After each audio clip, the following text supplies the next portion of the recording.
All right. Okay, so we're trying this. This is the third time. The first time I tried to set this up, I set it up for tomorrow night. The second time I had it set up for just me and Joe to watch and do this, and we talk all the damn time anyway, so. But I think we got it up and running now. And what we want to talk about is bug outs and actually different scenarios. Like, okay, for me, bugging out is a martial law deal. I'm not going to bug out because I got a snowstorm coming my way. I'm not going to bug out because of high winds or something like that. I don't really have, the worst thing I have for a natural disaster here would be a snowstorm. And so a natural disaster for me is not something that is necessarily a reason to bug out. Now, if the mountain caught on fire, that would be an evacuation more than a bug out, the way that I see it.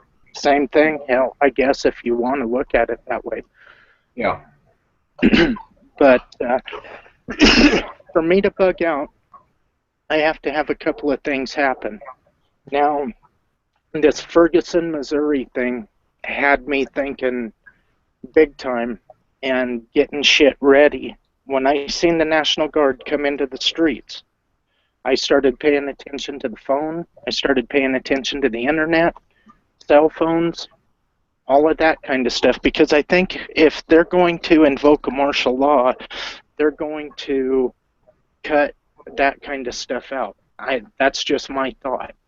And that is that's where all rules no longer apply. And Right. whatever you have to do to get the hell out of town, that's what you have to do. And, I agree. I definitely agree. Like, I mean, yeah, you and I, we talk all the time. And it's not going to be no storm whatsoever, or anything of that nature to make me bug out. mhm. If I have to leave my home, if it gets bad enough for me to leave my home, I'm not having intentions to ever seeing my home again. I know that may sound bad or funny to a lot of people, but it's it's just one of those things. And I'm like you, the martial law, the communication shutdown, something like that. I mean, I'm gone. Period. Yeah. And whoever's in my clan, they better be willing to stick with me, because if they fold in 1 month, 3 months, 2 days, I'm putting a bullet in their head. Well, I see, mean, and that's, a lot of people don't think about that. People think, I mean, all forms of rational thought or humanitarian thought, whatever, all of that shit has kind of gonna have to take a wayside, because when it comes right down to it, if it's survival. And when it comes yeah, down to it, it's living or dying, one of the two. But go ahead. exactly. And I mean, if you have somebody in your party that decides, I thought we was going to go camping for the weekend, and then we was going to get to go home, and I want to go turn myself into the FEMA camp or to the military police or whatever the hell is down there going on, would you trust somebody to leave your group and not jeopardize the security and the safety of your group to run down there and turn themselves in? And Because not if keep you, them away, and yeah, not tell them where your camp's at and where their cache at. Hell no. yeah, No, I might give them a 50-yard head start. Hope they duck real good. But I mean, that may sound funny, and then again, it makes, well, hell, he's a fucking murderer or whatnot. But no, we're talking. This is shit that doesn't get said on YouTube or anything else, and this is the sad reality of it. well, it's kind of like if you have, okay, I have kids. Now, say one of my kids is in a wheelchair, or grandma's in a wheelchair, and you know that you don't have a snowball's chance in hell of Making it with actually, you. I mean, you just don't have. you know, do you sacrifice the rest of your family, or do you give them enough food to hold them for a couple of days and pray on the mercy of those that are going door to door? I That's what mean, I would do. those are questions that a person has to ask. Yeah. I would figure like this, but either way, odds of that person making it are pretty slim, because if it's if it goes into martial law, or say whatever, I mean, the FEMA camps and the roundups and all of that shit that a lot of people worry about, anybody that's disabled, handicapped, mental, any disorder like that, those people are already, they're tagged and bagged. They don't Yeah. have all those coffin liners with the plastic lids to fit 4 or 5 bodies in for nothing. And the reefer units in, what was it, Cincinnati? Yeah. I mean, they're there for a reason, people. But I mean, the cold reality, if you're not able to pack up and roll when we do, a couple bottles of water and a few MREs or something, kiss you on the cheek and roll out. I mean, I know that's cruel, but I'm sorry. I'm seriously sorry. I'll carry your picture around with me or whatever. But Well, you know, and that's, you know, that's just it. And then I think about, okay, I watch all these videos on bug out bags and things like that, and I've done videos on bug out bags and stuff. And the last bug out bag video I did was an empty backpack, and the only person that can decide what goes in it is a person that's loading it up and carrying it. right now, And as for me, go ahead though. But, well, I was just going to say, there are some basic guidelines that I would follow. I would follow a cutting tool. I would follow the water container, cooking container, and I've definitely got to have at least 40 knives with me and my axe. as for me, I mean, in my bug out shit, there's going to be more tools than anything. Mhm. Simply because, like you and I've talked about, this bushcraft, what are we, a click, whatever. Yeah, we can make a willow whistle and lash a few things together, make this and make that, and be good. But like I said before, if I have to leave my house, I have no intentions of coming back. No intentions of coming back. So therefore, you have to be like the Pioneer Joe or whatever, you know, and you have to focus everything around 5 items, 5 things, as in carpentry, blacksmithing, leatherworking, hunting, trapping, and I'll let you do the last one, Dean. Blacksmith? Well, yeah, I said blacksmith, carpentry, Okay. blacksmith, hunting, trapping, fishing, leatherworks. I'm looking at food preservation as something There you go. that better be very high on that, because if you go kill a deer or an elk, or you see a range beef out there, everything at that point is fair game. Yeah, And I mean, the way that I look at it, the rules are there are no rules. right.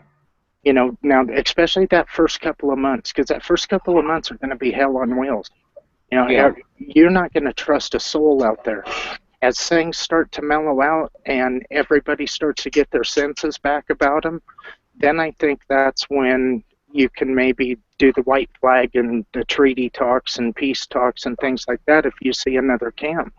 But that initial couple of months, I would be willing to bet that it's going to be more shoot first, ask later. Ask later, exactly right. And that I would give it the 90 days. That's what 90 days. That's a long damn time to be out of your comfort zone. Mhm. A lot of people is going to fold within those 90 days. Now, I whether agree. that's people in your Pacific group or in other groups, and I'm hell with this. That concentration camp, you know, 3 hots and a cot sounds damn good to me. You know, Hot shower, yeah, a toothbrush. toothbrush, yeah, a Snicker bar, something of that nature. So a lot of them's going to fold. A lot of them's going to fold. I mean, Hell, I may be one to fold, but I don't even think that way because I don't even like to let stuff like that creep in my mind. Yeah. But like I said, I mean, your best friend for life. You know, Joe, I've been thinking, man, you know, me and the old lady or me and the girlfriend or just me on, you know, alone. Wanna wake up in the morning and we'll be gone when you wake up in the morning. No, I'm gonna pull out my 45 or whatever and blow your brains out right there because I'm not going to sacrifice my life and my wife's life because you want to candy ass out and fold to get those 3 hots and cots. Well, see, and that's just it. And that's kind of, that's another thing that a lot of people don't think about with the community, you know, because I know I've said it. If people want to gather up and they want to get a community together, I think that your numbers are, there's that magic number. If you have 10 people or less, and now this is just a number that I'm pulling straight out of my ass, because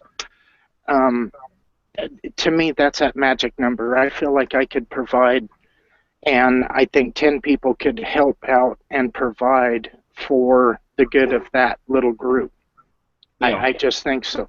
Now, if you get much over that 10 number, that number 10, now you're looking at how the hell are you going to have cooking fires and you're going to have to disperse smoke? How are you going to stay under the radar and undetectable once that group gets larger and larger and larger? Right. Well, and I look at this as well.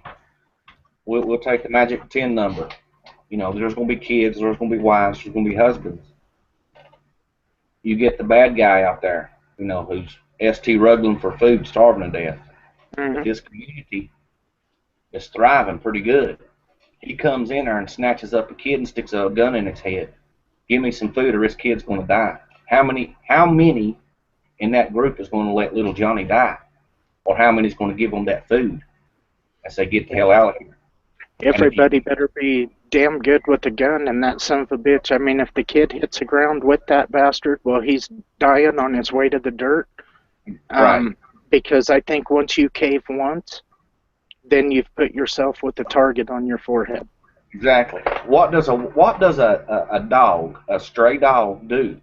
It goes from home to home until it finds one person that'll feed it one time, and what does it do? You'll never get rid of it. Exactly. You'll never get rid of it if you feed it one time. That's the same way with them bad guys if you're in the community or even in a bug out scenario. I mean, like the solos. I'm up in my camp and here comes Joe Schmo. Hey, you spare some grub? But no, get out of here. You got 3 seconds to go out and 2 of them's already gone. Because if I feed you once, you're going to tag, you're going to be trailing me, you're going to do all this other shit. It's survival of the fittest. Pure and simple. I mean, you have to be a pure, cold-hearted bastard. You got to be pretty much like a drug dealer. And what is a drug dealer? He's cold-hearted. Well, you know, and I know it sounds cold-hearted, but I mean, I've never heard people. I mean, I listen to a lot of videos. I listen to a lot of people talk, and I think we all want to have that hope that there's going to be some chance of humanity running around. But the sad reality is, look at back east. What was it, a year ago or so, when the food stamp cards freaked out and people were lining up with grocery cards, and some of them were just walking out of the store with them, and that was just a glitch in the system. Now think about shit is gone downhill and everything is out the window. I mean, last night you asked me a question if I would stop at a store for that last minute item that I've been. Hell no. No way. If I am on the road and I'm moving, whatever I have with me, well, it was my own dumbass fault for not having everything that I should have had to go. Because I'm not going to risk. I figured the longer that if I stop someplace, that's giving somebody ahead of me or somebody coming up behind me that planned on robbing this store or whatever. That, I mean, it took my survivability down. Right. But now, how many people do you think that's out there that's going to bug out is going to make that last minute stop? I mean, you know, and my mindset's just like you. If I gotta have all my shit already ready to go. I mean, it's like, well, the military gives you 2 hours to be standing on the front line. You know, when it's time to roll out, they give you a 2 hour. So therefore, your bag's always got to be packed. Same here. Same in this situation. I mean, you know, if I feel it's bad enough to roll out, as long as it takes me is to go in my room, get my bag, start in the blazer, and go. Or if the roads is jammed or whatever, I'm putting the shit on my horses and rolling out. Plain and simple. Now, well, shit. I mean, as far as that goes, everything is fair game. I mean, I have absolutely no problem if I know there's a pasture full of horses up here and I can grab 2 of those horses, throw my kids on them, and my kids have something to ride. You don't. I mean, I hate to. And this is how come. This is where so many times I've got myself into a wreck with other people by saying you're going to have to know your dark side, and you're going to have to be in touch with that, because your dark side is what more than likely is going to keep you alive, keep you going. And I mean, if I'm walking and I see a pasture full of horses and I know how to make a war bridle or something that I can control that horse's head and I can jump on, because I can ride bareback. It isn't, right. You know, it's not something like that. But if I can move out a hell of a lot faster, I can't be looking at things of, well, that's not mine. Right. And and that's how come I wanted to put at the very front of this, my idea of a bug out is there is no, it's beyond the point of no return. Right. And I mean, that's just the way that I think that almost has to be for that first, at least that first 90 days. Yeah. And, you know, and then I mean, I can always come back and try to make amends to somebody that possibly I done wrong to. I mean, if this guy, say there's a guy over here that has a pasture and he's got 30 or 40 head of horses in it, and I steal 5 horses. Now, at the end of all of this shit, I come back, or once everything blows over or whatever, because, I mean, I don't know that it's feasible to think that, you know, it's going to be a case of where we can stay up there for the rest of our lives. Our kids are going to stay up the rest of their lives, all of that. I think there's going to be a point where it's whatever course is going to be ran, and people are going to want to go back to communities and try to rebuild. There's going to be that rebuilding phase somewhere down the road, be it 2 years, 5 years, 10 years, whatever. But now I run into this guy's, his son or something like that, and I tell him, hey, look, here's your horses back. And he goes, you mean I had 30 horses, they shot 25 of them, and I'm getting 5 of them back? I can always go with that, where I try to make amends with it. Yeah. And but that initial get the fuck out of Dodge, that's exactly what it is. It's get the fuck out of Dodge, and whatever's in my way from stopping my family from getting out safely, I'm sorry. I'm sorry. You know? That's it. Shouldn't have been there. Wrong place, wrong time is the way I see it. Yeah. And I'm like you. I mean, you know, that 90-day phase, and hell, it could be 6 months for all we know, but there's going to be a breaking point for the soft of heart. You know, hell, I'm out of here. I'm going back to camp. I'm going to turn myself in. Yada yada. I'm tired of waking up with bugs crawling all over me or whatever. Oh, well, you just signed your own death warrant, because if you don't kill me, I'm definitely killing you, or my wife is, you know, whatever. And You have to be that way, people. Seriously, you have to be that way. If you, I'm not going to kill him. Well, good luck. I mean, get overtaken or whatever. And that's another thing that we talked about was defensive positions. Statistically, defensive, and you can look it up, every defensive position always gets overtaken. The attacking force usually wins. Normandy, bloodiest day that we've ever had. Germans had the hills, and it just... Anyway, go ahead, Dean. I don't want to... No, go for it. I'm running through the comments quick and trying to answer comments.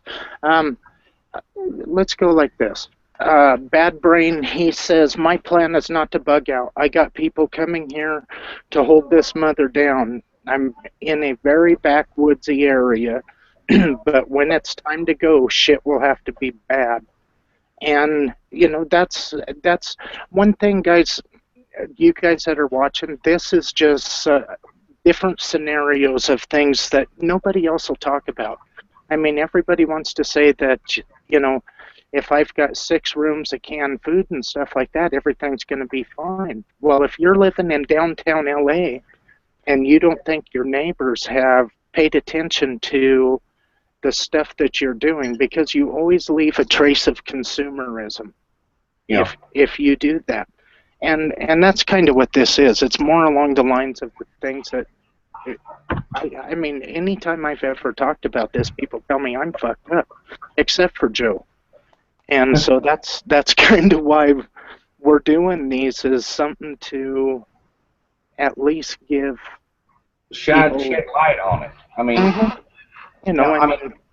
if you're one of those people who, you just ain't going to do that. You're not going to go over to your next door neighbor's house and take their food. You just ain't going to. You're full of shit.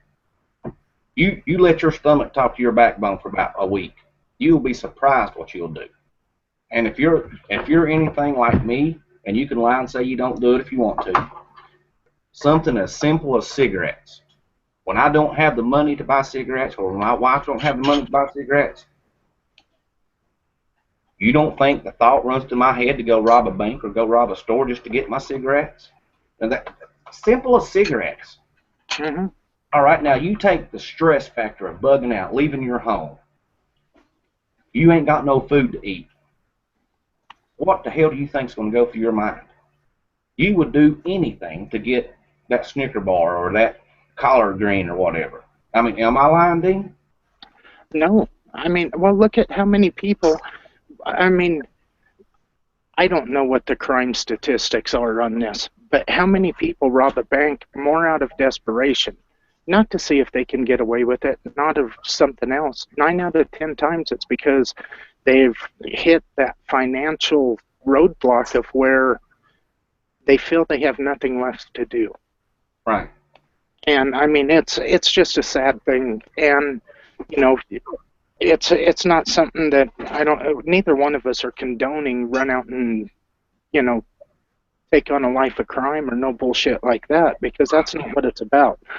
It's just things that, I know I've seen people say they'll have a couple cases of whiskey or something like that as part of their preps. Barter items? I think that's full of shit, but... Well, I have one hell of a hard time. The last thing I want anywhere around me, close to me, I don't even want to know how to make, is alcohol. Because Right. if you get a group of me and you go to the bar and we start drinking, odds are as soon as you add alcohol, you've got the biggest asshole in the world with one of us. I know that'll be me because I cannot drink worth the fuck. Barter items? I mean, I got this champagne or this liquor or whatever to trade with you. Spend that money on ammunition. Spend that money on freeze-dried food or something of that nature. I mean, because there's going to be some low lifes out there, or people who you think's going to be low, that you think's low life, but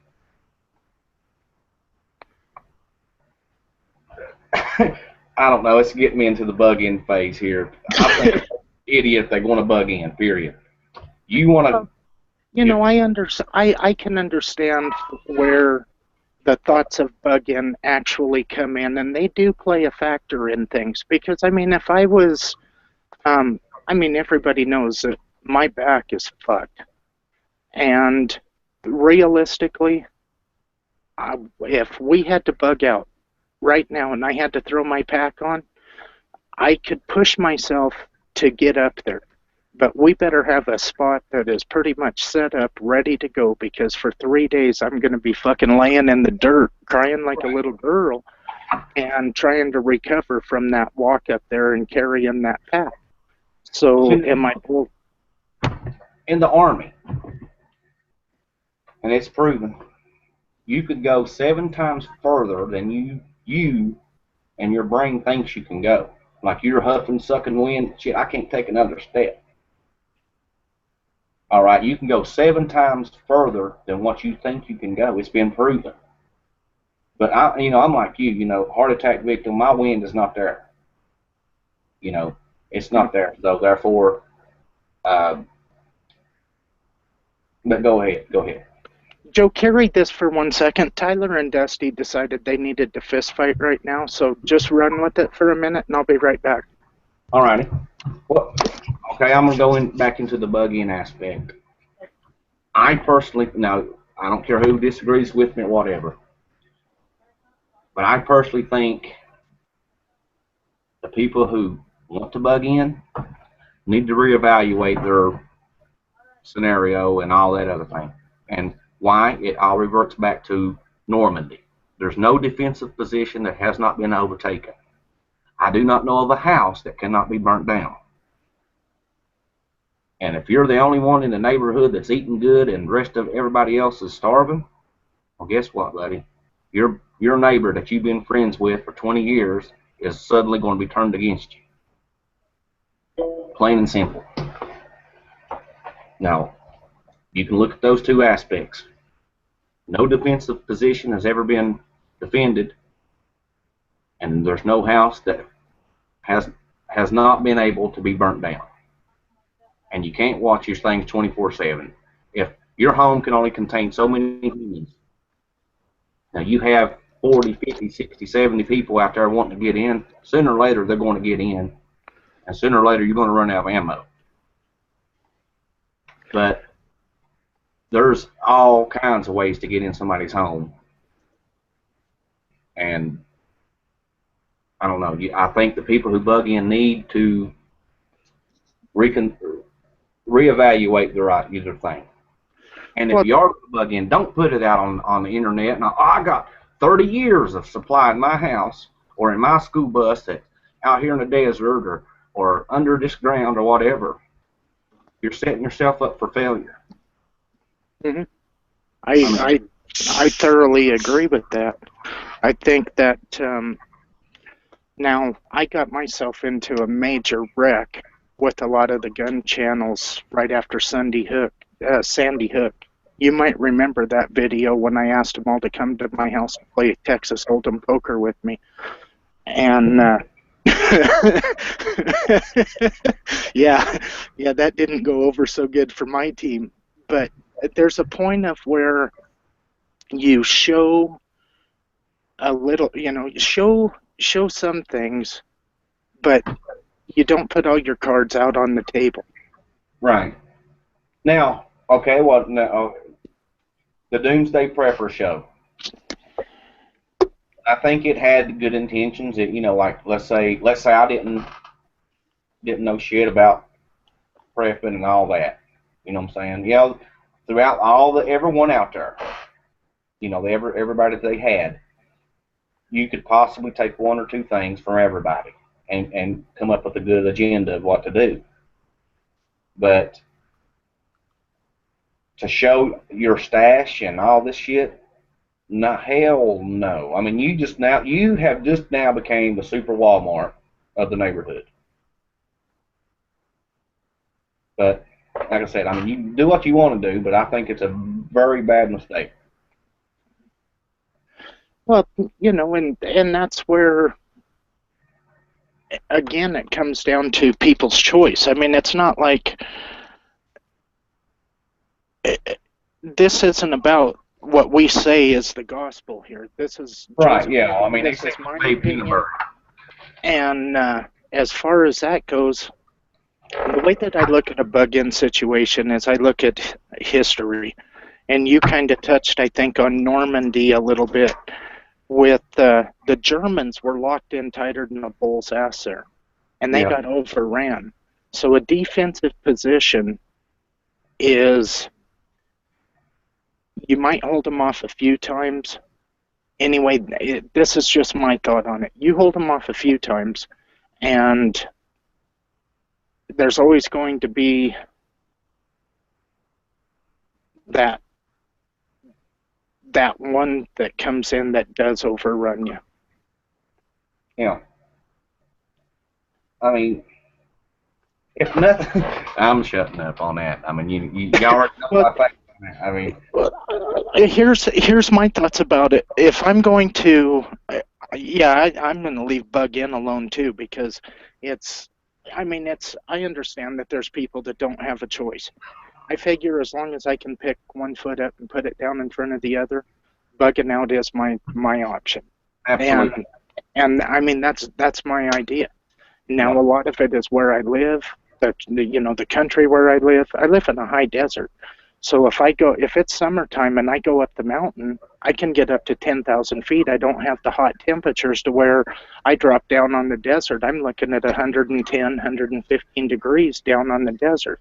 So I'm going up the hill in the summer, and in the wintertime, instead of trying to wade through 15 foot of snow up on the top of the mountain, my happy ass is dropping down on the desert where I might have a skiff of snow. Yeah. And I mean, that's just, location has a lot to do with it too. I mean, I get into wrecks all the damn time because a lot of friends of mine are in the UK. Joe, you got a lot of friends in the UK, and they can't just build a campfire over there. And so I see them with the alcohol stoves and the little wood stoves and things like that. And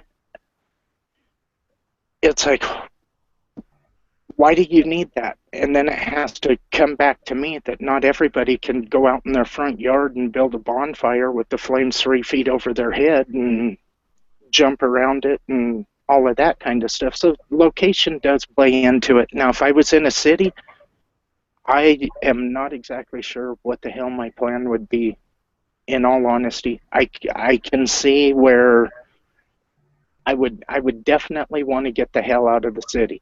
Would I want to wait for a day or two and try to slide under the radar? Would I want to be in that initial first wave where it might be blood, brains, and balls just trying to get out of there? So, it's just one of those cases of, and that's how come we said at the very beginning, our ideas are just the way that we think. We're both in rural areas. Okay, we live in small towns. I mean, Joe's backyard basically opens up to wide open country. I jump over 2 fences here, and I'm in wide open country. So our situations are totally different to where, and so our options are a little bit different. Now, if I'm in downtown LA in an apartment over one of those buildings in downtown, how the fuck do I plan on my escape out of there? Do I want to drop down into the sewers?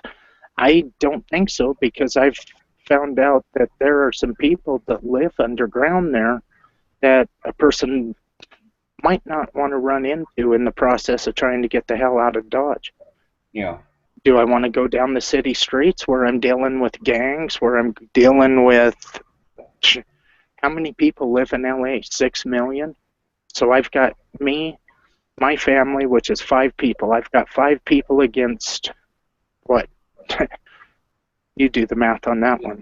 I was going to say, I would not want to be. I wouldn't want to live in a city, in a metropolis or whatever the hell you want to call it. Just wouldn't want to do it. And I'm like you. Would you balls to the wall and go out as soon as it happened, or wait a day or so and then roll out and then if you did wait a day or so, I mean, you're going to have car wreck on top of car wreck on top of car wreck. What thugs have already set up and pretty much looting the town and or whatever. I mean, it's, if you can get out now, get out. That's the advice I can tell you. Well, You can get out right now. I'd rather get out 5 minutes early than 5 minutes too late. But see, if you take that 6 million, and a good friend of mine, Jimmy Rant's done a video on, and he kind of was talking about, what is it, 300 million people and 30 million deer. Well, the first thing that I do in a situation like that is I do a process of elimination. I'm going to say that 1/3 of those people are going to be in cities.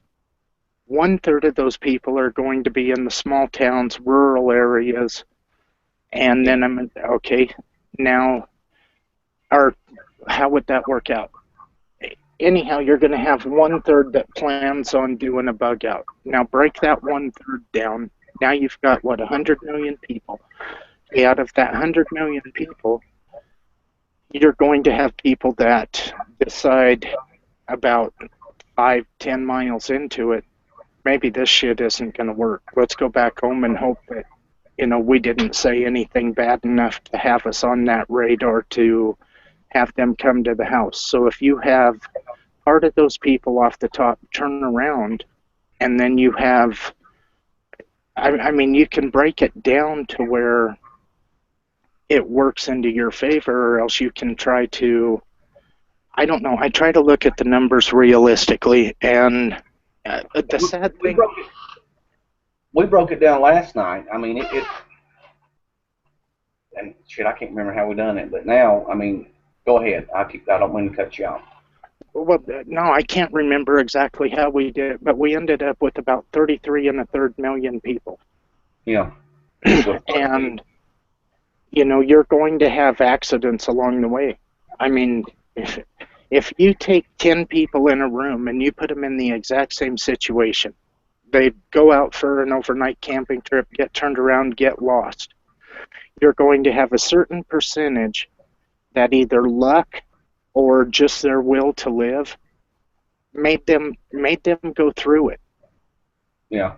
Okay, and then you're going to have the rest of them that for whatever reason, they sat down at the base of a tree, gave up, and died. Well, now, though the name that we shall not speak of, and they proved it. And I don't care. Dave Canterbury in the Pathfinder School, they had that sand network or whatever. You pay him a couple $100, you come out, a whole group of them, just 10 of them, 5 of them, 6 of them, whatever, spending the weekend. They had a paramedic there who was dressed in the regular clothes. How many people voted and how many people stayed? Over half of them rode out, and one of them rode out and took some food with them. Mm-hmm. I mean, same scenario. I mean, just to give you a little bit of a picture of what Dean's trying to talk about. I mean, the 10 people, just for luck, make it through, the will to live.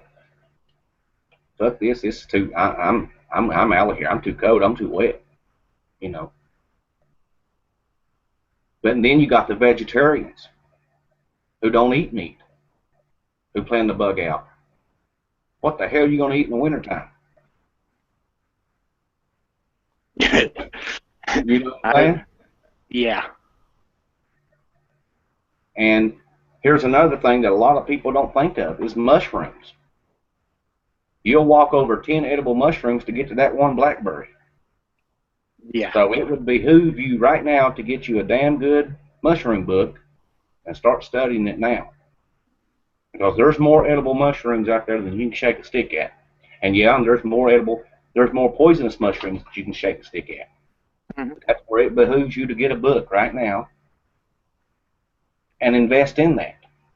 And that is one item that is definitely going in my bug out bag is a mushroom book. Plain and simple. Well, But I would yeah. rather have it with me and run across this mushroom and know without an 80–90% chance that I can eat that, or sit there and, damn, can I eat that? I can eat that, right? I can eat that Canadine. Well, that mushroom, the thing about mushrooms are a tricky subject because you get Yeah. one chance with the mushroom. With one, You eat it and you live, or you eat it and at the best you live and you're blind. So, that, like the morel, but I, like the simple morel. We know them. I call them a dryland fish. You know, mhm.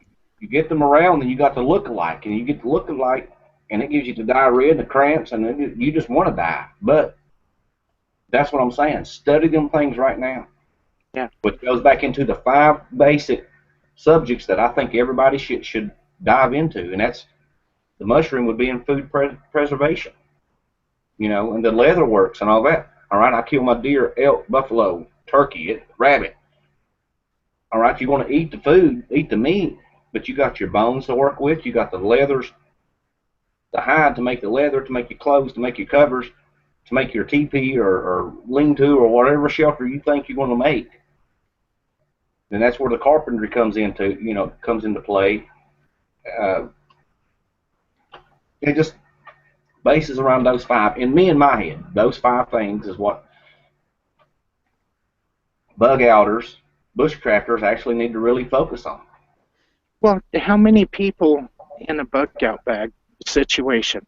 Okay, for me, I'm really big on caches. I mean, I've talked about caches a lot.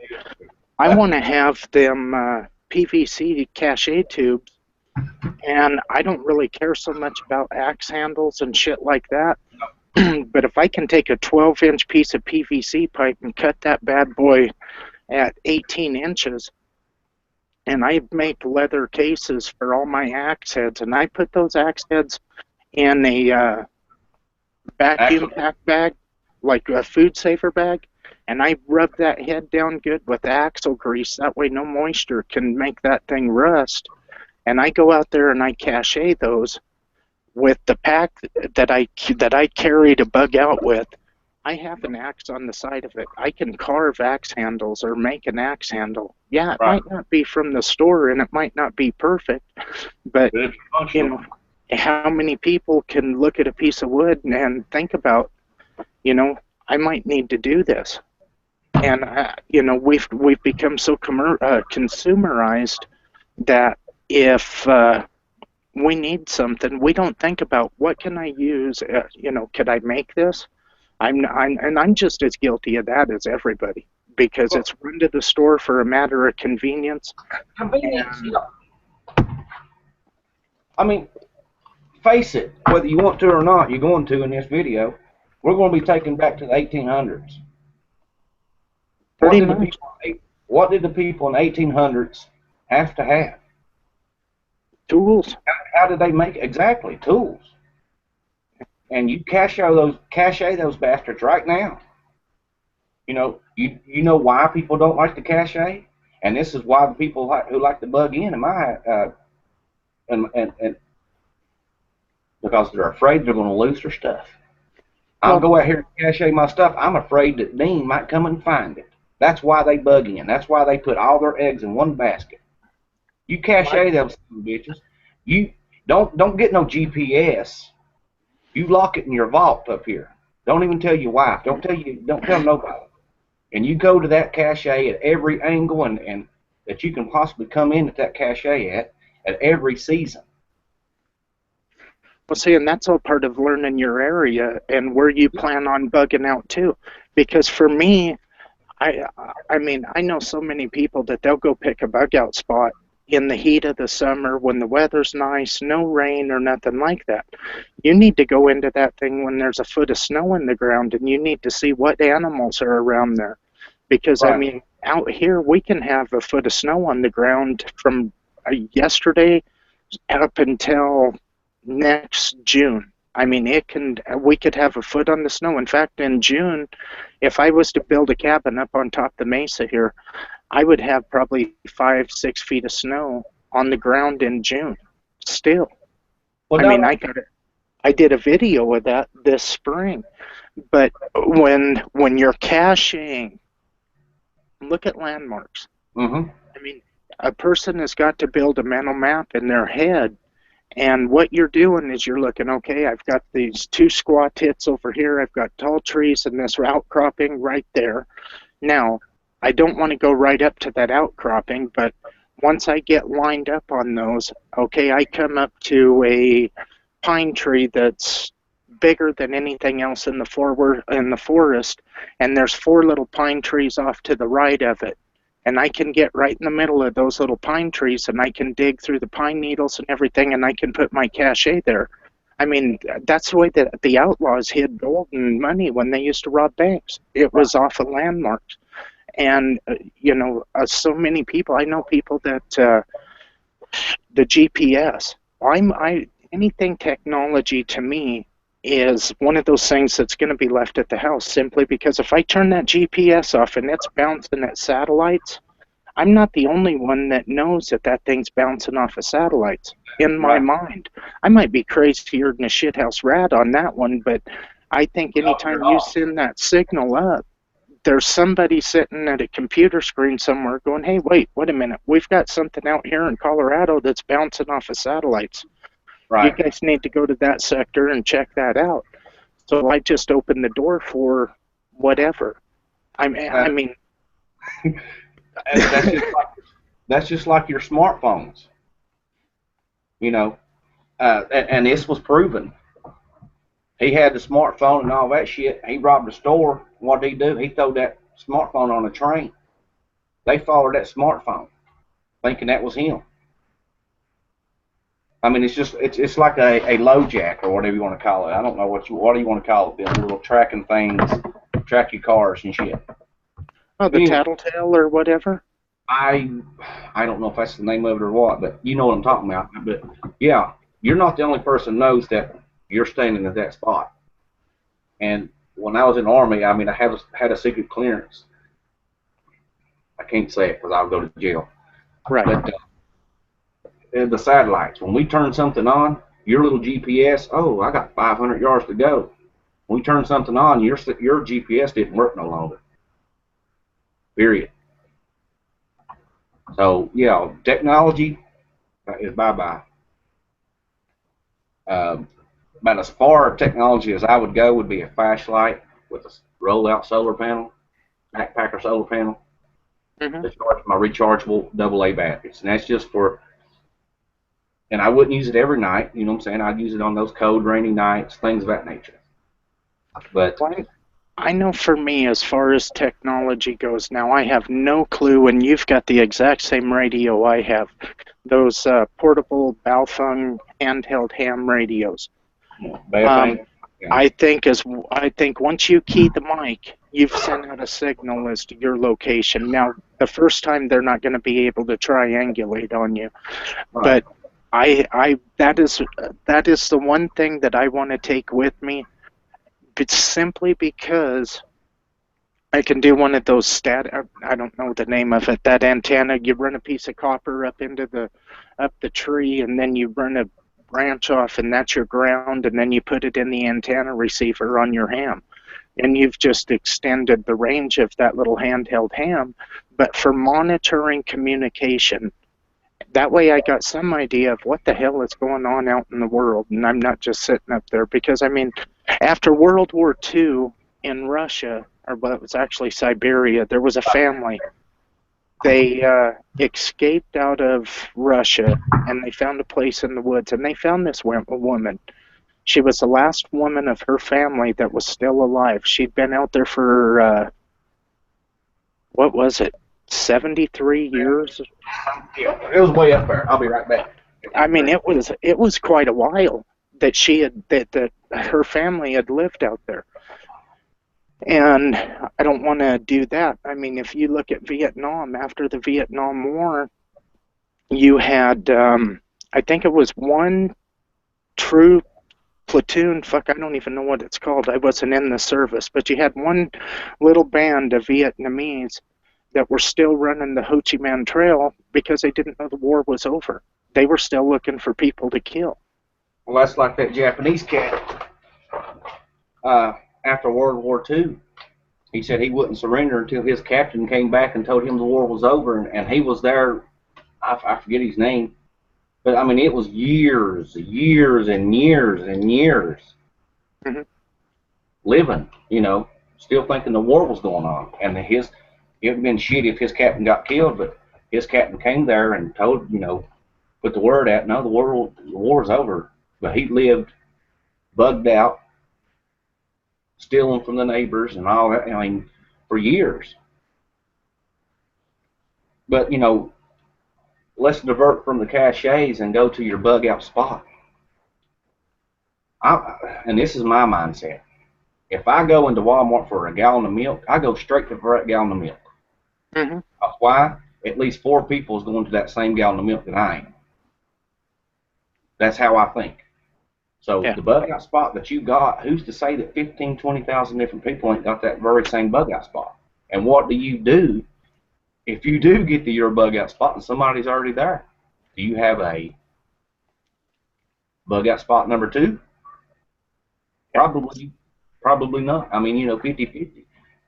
Well, see, and that's where, that's why I say a person has got to go check this place out all times of the year.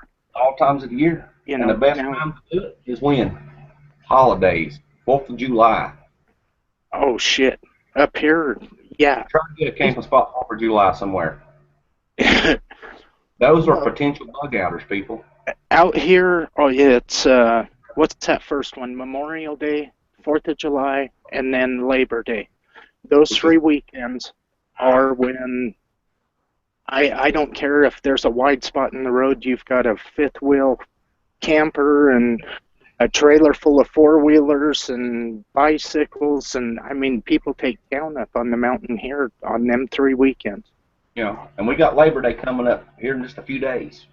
Yeah. So go out. I'm seriously, go out and look for the campers, because those are potential bug out people. If they camp out now with nothing going on, why wouldn't they camp out when stuff is going on?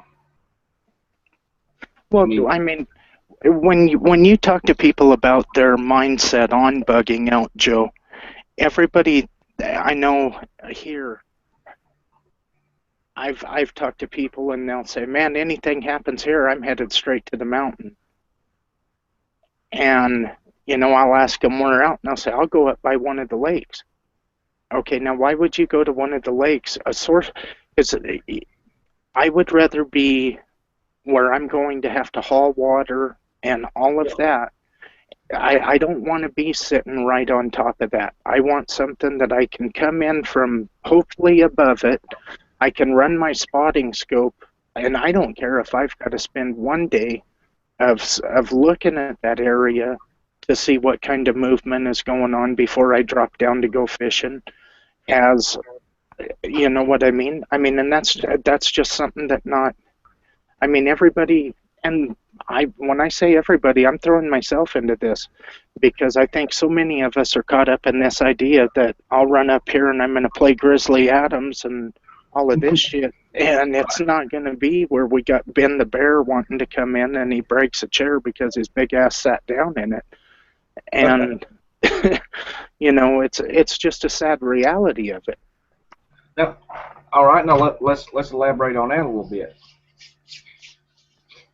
Whatever terrain you're at, get a topographical map of that. And we ain't no different than, the little chipmunk. They'll always take the path of least resistance. Mm-hmm. We ain't no different. If we have to go, there's this saying, let me get my words out here, it's getting late. There may be many paths to the top of the mountain, but once there we see the same moon. Okay? Mm-hmm. If you and I have to go to the top of this mountain and to make it to live, take the easy route or take something that a rabbit wouldn't go into. If you take the easy route, every Tom, Dick, and Harry in the world's going to be camped out on that trail. But if you go to where a rabbit wouldn't go, something that you have to pretty much get down on your hands and knees and crawl up in it, that's where I would want to bug out to. Mm-hmm. Because the likelihood of the military or bounty hunters or the Popo or Joe Schmo finding you over in that area is slim to none. Why? Because they're too damn lazy to walk over in there. I'm going to do something really quick because you was talking about topographical maps. Everybody has the same access to this. You can use Bing Maps, Yahoo Maps, Google Earth, and you can print these. So if you are looking at an area, okay, this is just the mountain that I live. That's a highway that goes over from about this ridge to this ridge. That is flat. Now there's 300 lakes up here, but once I look at this, okay, this is the top of a ridge. This is a little draw that runs down. That's a drainage. Your drainages are going to fork off like that. Okay, this is one hell of a pitch. I don't know what the drop or the rise is on that, but that's just the way it is. Now, if I wanted to try to break this down in this little area, I mean, I can zoom in as far as I want to, and I know these grayback rocks right here, but I could print this off, and then I could laminate this, and I've got a free map that costed me a little bit of ink and a piece of paper. So you guys, there are options for you instead of running out and spending a lot of money on something like, I mean, in my pickup, we carry a Colorado Atlas, and it's by county. And I don't know, the Randy McNally, I don't know if you guys are familiar with it. I think every state has one.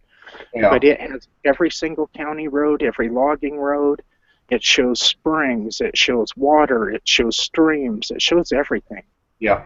Pick one of those things up. They're $10, $15, or just print out the maps that you want.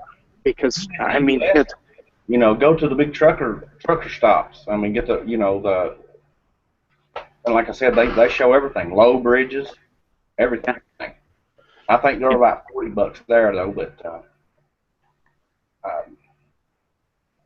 I used to have a 4-wheel drive club, and shoot, I can't remember the site, and I don't want to go looking for it, but it was free topographical maps, and it was national forest, anywhere in your area, and it was a free topo map.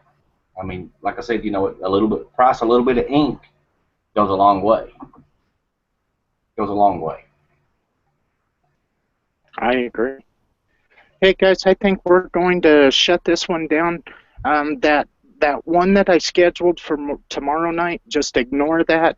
They changed how you start hang-ups up, and I had no idea that I was supposed to set the day. And then the second one, I screwed that up because I've never started these from Google. I've always started them from YouTube, and now when you click broadcast from YouTube, it takes you over to Google and you have to start it up, and it's a pain in the ass and kind of confusing. So sorry about all that, but we're going to shut this one down, and we're probably going to keep running with these because, you know, I don't know. I enjoy these a hell of a lot more than some of the other ones. So Joe, thank you. And which I hope we discussed some things that you didn't want to think about, or maybe you thought about but really didn't pay a lot of attention to. But take heed to what we said. I mean, like I said, it ain't gossip, you know, gospel, but be prepared for it. I mean, you know, chance favors a prepared mind. Exactly. All right, thanks, guys.